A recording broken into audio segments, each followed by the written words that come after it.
I wonder what's going on in the news today. Let's go check out Huffington Post. That's a pretty good website. Let's see what they got going on.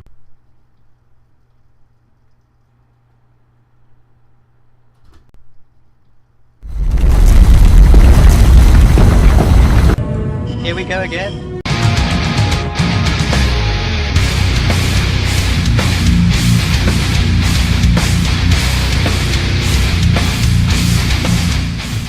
Everything I know about obesity is wrong. That's a bold statement there. Let's see if this article is valid, shall we? So the article starts off talking about times in history when hard science was ignored and it led to unnecessary suffering. So they list the Brits knowing about how to cure scurvy but not implementing the actual cure. They talk about how seatbelts weren't mandatory until whatever date, and how it took like 70 years for asbestos to get banned. So basically the premise of the beginning part of this article is that sometimes science is flawed. I'm sure this is going to be a good article. I feel like the author is going to start talking to us about why dinosaurs didn't exist or why the earth is flat, but let's give it the benefit of the doubt. Okay, so now that the groundwork is set, okay, we're all on the same page now. Science is sometimes wrong. Okay, anyway, let's get into the meat and taters. So the next two paragraphs are just anecdotal nonsense about, it sucks to be fat shamed, it sucks being fat, blah, blah, blah, blah, blah. Okay, so anyway, down to the part where you're supposedly going to convince me that everything that I know about obesity is wrong. So continuing from this paragraph here, but my mother's story, like Sam's, like everyone's, didn't have to turn out like this. For 60 years, doctors and researchers have known two things that could have improved or even saved lives of millions of people. Okay, let's hear them out. The first point is that diets do not work. Not just paleo or Atkins or Weight Watchers or Goop, but all diets. Since 1959, researchers have shown that 95 to 98% of attempts to lose weight fail, and 2/3 of dieters gain back more weight than they lost. The reasons are biological and irreversible. Okay, all right, we're getting kind of nonsensical here. The reasons are not biological. The reasons have to do with thermodynamics.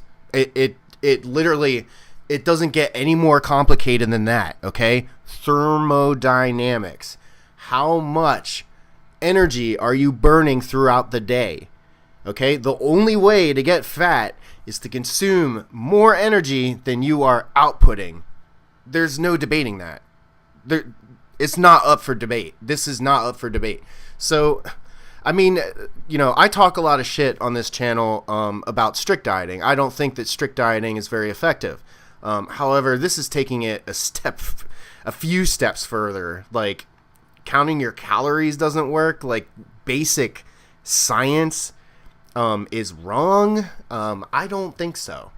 Let's continue on. So the reasons are biological and irreversible. I don't think so. Unless you're referring to your set point, which I'm not going to get into your set point right now. As early as 1969, research showed that losing just 3% of your body weight resulted in a 17% slowdown of your metabolism. That is true. If you start losing weight, your body will kind of adjust fire and slow down its own metabolism. From a biological standpoint, your body thinks that something wrong is happening, and that you're losing fat cells at an incredibly fast rate, and it's doing what it can to kind of slow that down and prevent further fat loss. And in an evolutionary sense, this was beneficial to us when we were living off the land as hunters and gatherers. This mechanism of preserving energy, but in today's modern society, it really has no utility whatsoever, and it does do damage. So, okay, you got a point there. A body-wide starvation response that blasts you with hunger hormones and drops your internal temperature until you rise back to your highest weight. Okay, this is we're talking about set point here, which is it's up for debate. It's not. Set point science is not hard science yet, but I'll give this the benefit of the doubt. I think they have a point here. Okay, so keeping weight off means fighting your body's energy regulation system and battling hunger all day, every day for the rest of your life. That's not actually true. Just as far as my experience goes, having firsthand accounts with people that are obese, and training people to lose a ton of weight. I don't think that is true, especially if you're on the right kind of diet and you're eating the right kinds of foods. Hunger should be less of a factor, but okay, let's go. Continue on. Okay, we're almost done. Don't worry. It's almost over. All right, so the second big lesson. All right, so the second big lesson, the first one being that diets don't work whatsoever. The second big lesson the medical establishment has learned and rejected over and over is that weight and health are not perfect synonyms. Yes, nearly every population level study finds that fat people have worse cardiovascular health than thin people. Oh, shit, I think you just fucking disproved your own point in the same breath. Jesus Christ. What? What? Weight and health are not perfect synonyms, but if you're fat, your cardiovascular system's going to be bad. You know, that's going to lead to, inflammation. That inflammation is going to lead to heart attacks. It's going to lead to strokes, cancer, diabetes. This is not good inflammation here. So, I would say that if you're morbidly obese, it's definitely a direct correlation with the status of your health. I don't know what kind of denial pills these people are chewing down, but must be some powerful shit. All right, but individuals are not averages. Studies have found that anywhere from 1/3 to 3/4 of people classified as obese are metabolically healthy. Oh, okay. So what are you saying? So they're metabolically healthy, but their metabolism prevents them from losing weight. So in the last paragraph, you talk about how being obese causes you to be metabolically unhealthy and causes all kinds of irregularities in your metabolism. And then in the very next paragraph, you say that 1/3 to 3/4 of obese people are classified as metabolically healthy. You just refuted your own argument. You are contradicting yourself quite a bit. Meanwhile, about 1/4 of non-overweight people are what scientists call the lean unhealthy. A 2016 study that followed participants for an average of 19 years found that unfit, skinny people were twice as likely to get diabetes as fat people. Now, this one I can absolutely believe because a lot of skinny people, they like to kind of brag about how, I can eat cookies and ice cream and cake and pizza. I can eat whatever kinds of foods I want. And I'm not going to gain weight. Once again, the laws of thermodynamics apply to you. You're not eating enough calories to get fat, but you're eating enough unhealthy food for it to have extremely adverse consequences on your body. So that's the reason why a lot of skinny people are actually not fit. Okay, so habits, no matter what your size, are really what matter. Right, so if you're eating a ton of junk food, whether you're fat or you're thin, it's not good for you. Dozens of indicators, from vegetable consumption to regular exercise to grip strength, provide a better snapshot of someone's health than looking at them from across the room.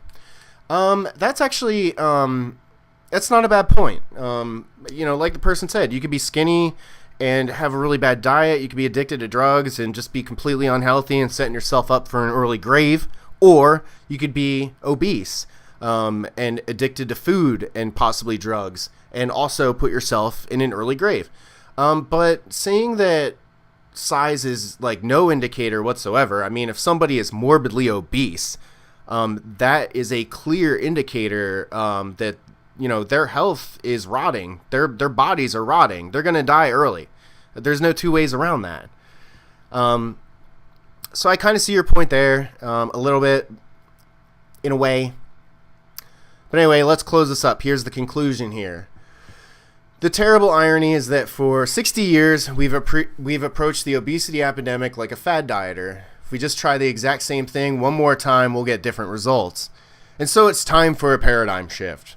We're not going to become a skinnier country, but we still have a chance to become a healthier one. Nonsense. Like this article it would make a point and then disprove it later in the article. It would make a point and disprove. So it is a clear indicator that you're not healthy if you're morbidly obese. There's zero argument to that. There's zero argument. None. Okay? It's not time for a paradigm shift. Unless you're talking about, we need to really start helping fat people. We have to really start helping them. We have to educate. This is what we need to do, okay? We don't need some paradigm shift where we accept that, fat people are going to be fat and we encourage them to continue their unhealthy eating habits and, potentially addictive, life-threatening behavior. Let's not encourage that. Instead, let's encourage education, okay? So let's implement better nutrition and exercise knowledge into schools, so that we don't run into this problem and we have all of this like non-science all over the freaking internet. Like, I can't even believe that Huffington Post wrote this article, especially because Huffington Post already wrote an article about how 1 in 5 premature deaths are directly linked to obesity. So 1 in 5 premature deaths are directly linked to obesity, but being obese is not unhealthy, and we need a paradigm shift, and we should not help people who are obese. This article is utter freaking nonsense. You are pushing snake oil, unscientific garbage, promoting this movement of making people unhealthy in America. Okay? Let's stop doing that. Let's force people that destroy their health to take responsibility for it, okay? Oh my God, it's so elementary. This is so basic. I don't know how this got by their quality assurance and actually got printed, but this is one of the dumbest things I've ever read. So that's pretty much it for the video. Stay tuned for more. There's going to be a bunch. Please like and subscribe, and I'll see you in the next one. Peace out.